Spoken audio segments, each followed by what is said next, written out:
अधिकारों को कर्तव्यों से अलग नहीं देखता। अच्छा। हाँ, उसमें साफ तौर पर मतलब एक मजबूत तर्क है कि अधिकार और कर्तव्य वो एक ही सिक्के के दो पहलू जैसे हैं। सोर्स में एक लाइन है जो इस पूरी सोच को पकड़ती है। क्या? जहां अधिकार होते हैं वहां कर्तव्य भी होते हैं। जहां अधिकार होते हैं वहां कर्तव्य भी होते हैं। जी हाँ। ये सिर्फ एक कहावत नहीं, सोर्स के हिसाब से ये एक जिम्मेदार नागरिक समाज की क्या कहते हैं नींव है। ये तो दिलचस्प बात है। तो इसका मतलब ये हुआ कि जैसे अनुच्छेद 14 हमें बराबरी का हक देता है, तो क्या सोर्स ये इशारा कर रहा है कि हमारा कर्तव्य भी है कि हम दूसरों से बराबरी का बर्ताव करें? हाँ, बिल्कुल। सोर्स इसी दिशा में सोचने पर मजबूर करता है।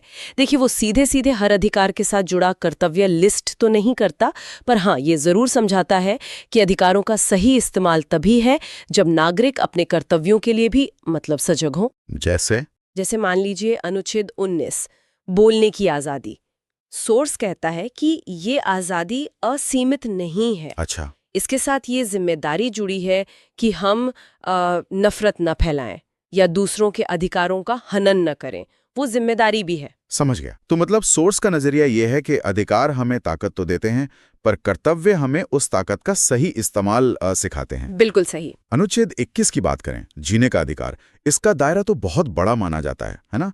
क्या सोर्स इस पर भी कुछ रोशनी डालता है? हाँ, सोर्स अनुच्छेद 21 को सिर्फ मतलब जिंदा रहने तक ही नहीं रखता। वो इशारा करता है कि इसका मतलब है सम्मान के साथ जीना। सम्मान से जीना? जी, जिसमें साफ पर्यावरण, स्वास्थ्य, बुनियादी जरूरतें, ये सब आ सकता है, जैसा कि अदालतों ने भी अब जानती हैं कई बार कहा है। हाँ बिल्कुल। और यहीं पर फिर कर्तव्यों वाला पहलू जुड़ जाता है। अगर हमें साफ पर्यावरण का अधिकार चाहिए, तो क्या हमारा ये कर्तव्य नहीं बनता कि हम पर्यावरण को साफ रखने में अपना योगदान दें?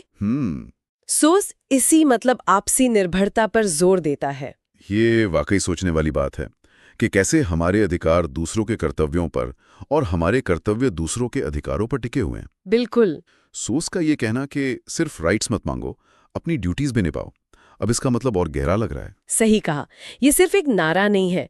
सोर्स के मुताबिक ये एक सक्रिय नागरिकता का आह्वान है। सक्रिय नागरिकता? हाँ, मतलब सोर्स का मानना है कि जब नागरिक सिर्फ अपने अधिकारों की मांग करते हैं और कर्तव्यों को भूल जाते हैं, तो समाज का जो संतुलन है वो बिगड़ता है। हाँ, ये तो है। एक बेहतर समाज के लिए दोनों का साथ चलना बहुत जरूरी है। तो इस पूरी बातचीत का अगर हम सार निकालें तो ये है कि भारतीय नागरिकों को अनुच्छेद 14, 19 और 21 जैसे मौलिक अधिकार मिले हैं।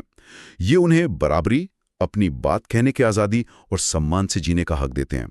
ये सच में हमारी ताकत है। बिल्कुल। और इस ताकत के साथ, जैसा हमने बात की, जिम्मेदारी भी